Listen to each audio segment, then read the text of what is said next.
Assalamualaikum warahmatullahi wabarakatuh. Selamat datang dalam tutorial kami tentang langkah-langkah memulai pengolahan data dengan menggunakan Smart PLS. Saya sangat senang bisa menemani Anda dalam perjalanan ini. Dalam tutorial ini, kita akan menjelajahi secara sistematis cara menggunakan Smart PLS untuk mengolah data penelitian dengan tepat. Setiap langkah akan dijelaskan secara rinci dan mudah dipahami, sehingga Anda dapat dengan mudah mengikuti prosesnya.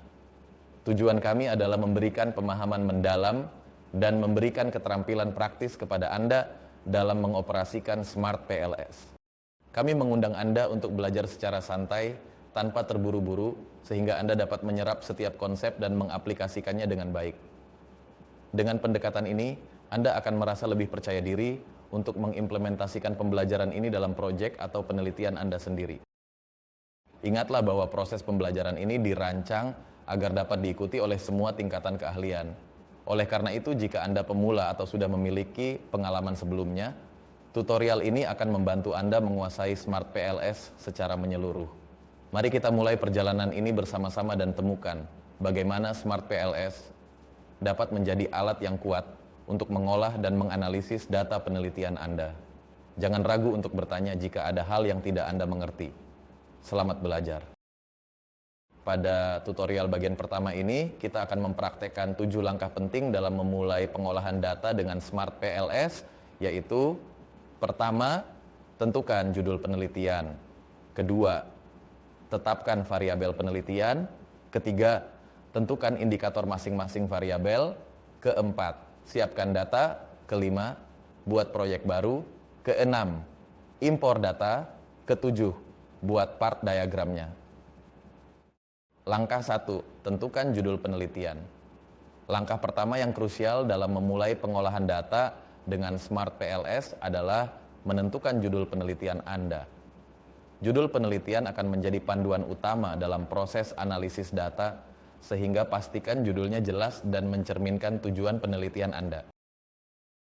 Dalam contoh ini, judulnya adalah pengaruh kepemimpinan inklusif Leader-Member Exchange terhadap kinerja pegawai melalui keterlibatan kerja sebagai variabel intervening. Dalam konteks ini, keterlibatan kerja berperan sebagai variabel intervening. Artinya, penelitian ini tidak hanya mengeksplorasi pengaruh langsung kebijakan kepemimpinan inklusif dan leader-member exchange terhadap kinerja pegawai, tetapi juga mempertimbangkan dampaknya melalui variabel intervening, yaitu keterlibatan kerja. Langkah 2, tetapkan variabel laten, eksogen, dan endogen. Setelah judul ditentukan, langkah berikutnya adalah menetapkan variabel laten, eksogen, dan endogen. Variabel eksogen adalah variabel yang memengaruhi variabel lainnya, sementara variabel endogen adalah variabel yang dipengaruhi oleh variabel lainnya. Identifikasi keduanya dengan jelas untuk membangun model yang akurat. Dalam contoh ini dengan judul pengaruh kepemimpinan inklusif, Leader-Member Exchange terhadap kinerja pegawai melalui keterlibatan kerja. Variabel eksogen, variabel bebas adalah kepemimpinan inklusif dan Leader-Member Exchange. Sedangkan variabel endogen, variabel tergantung, adalah keterlibatan kerja dan kinerja pegawai. Jadi kepemimpinan inklusif dan Leader-Member Exchange dianggap sebagai variabel eksogen atau variabel bebas yang memengaruhi variabel endogen atau variabel tergantung, yaitu keterlibatan kerja dan kinerja pegawai. Keterlibatan kerja berperan sebagai variabel intervening yang memediasi hubungan antara kepemimpinan inklusif, leader-member exchange, dan kinerja pegawai. Setelah kita memahami dengan jelas mana variabel laten, eksogen, dan endogen dalam penelitian ini, proses menggambar part diagram akan menjadi lebih mudah dan terarah. Variabel eksogen seperti kepemimpinan inklusif dan leader-member exchange dapat ditempatkan sebagai faktor-faktor penggerak di bagian awal diagram, sementara variabel endogen seperti keterlibatan kerja dan kinerja pegawai kita letakkan sebagai hasil atau output pada bagian akhir diagram. Langkah 3, tentukan indikator dari masing-masing variabel. Selanjutnya, tentukan indikator dari masing-masing variabel.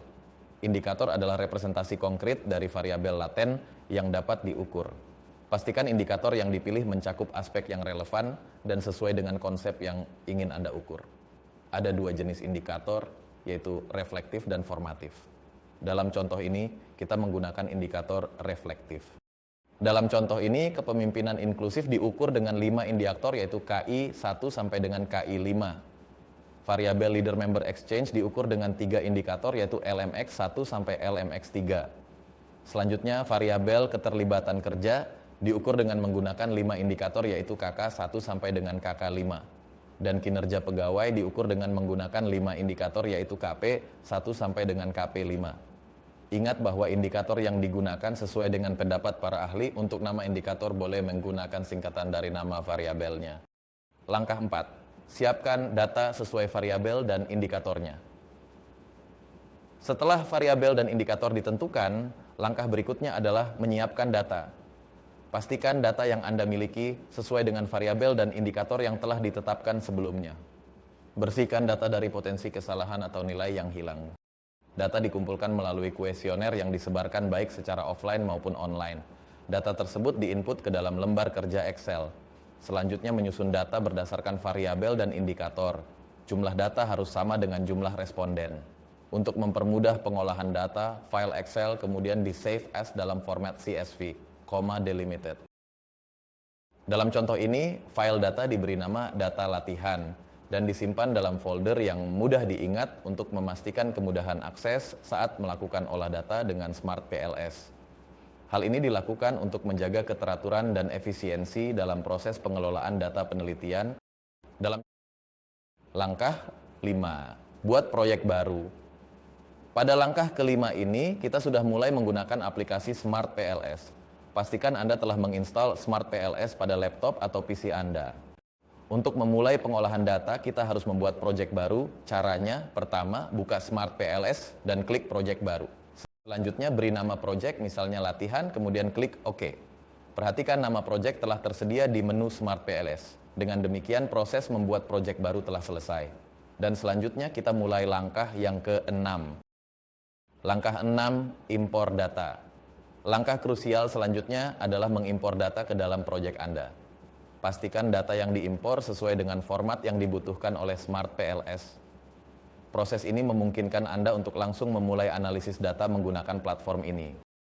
Untuk mengimpor data, caranya buka Smart PLS, kemudian cari nama file yang telah dibuat. Dalam contoh ini adalah file latihan 1. Selanjutnya klik 2 kali kata double click to import data. Selanjutnya cari di mana disimpan file. Dalam contoh ini file disimpan dalam folder latihan dengan nama file latihan 1, kemudian klik OK. Nah, sekarang perhatikan bahwa data telah berhasil diimport ke dalam proyek di Smart PLS. Data ini telah siap untuk digunakan dalam tahapan selanjutnya. Langkah 7, buat part diagramnya. Terakhir, buat part diagram yang merepresentasikan hubungan antara variabel laten eksogen dan endogen. Gunakan Smart PLS untuk membangun model jalur, path model, yang mencerminkan konsep penelitian Anda. Jangan lupa untuk menyertakan indikator dari masing-masing variabel. Pertama, klik diagram latihan 1 yang sudah tersedia atau bisa juga dengan klik New Part Model. Selanjutnya akan terbuka lembar kerja baru untuk menggambar model dan di sini juga sudah tersedia indikator dari semua variabel. Selanjutnya, mulailah menggambar model sesuai dengan kerangka konsep yang sudah dibentuk. Caranya letakkan kursor pada indikator pertama dari variabel pertama, kemudian tekan Shift dan bawa kursor ke indikator terakhir dari variabel pertama, kemudian drag and drop indikator tersebut ke layar kerja. Selanjutnya, lakukan hal yang sama untuk semua variabel yang lain.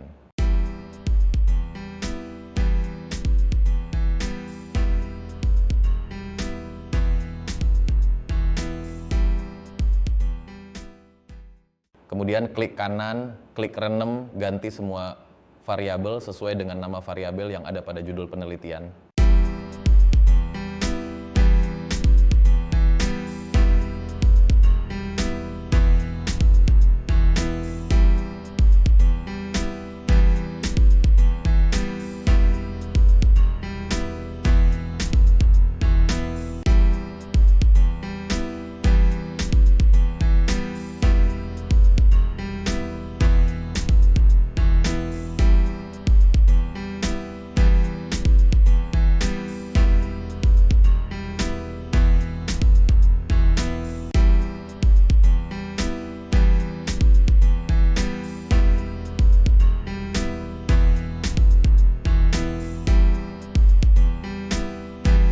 Lalu lakukan pengaturan tata letak agar gambar menjadi rapi. Indikator juga dapat dirubah posisinya dengan memilih menu atau perintah yang tersedia.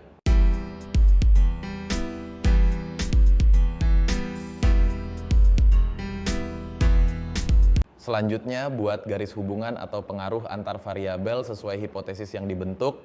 Gunakan menu Connect untuk menghubungkan antar variabel.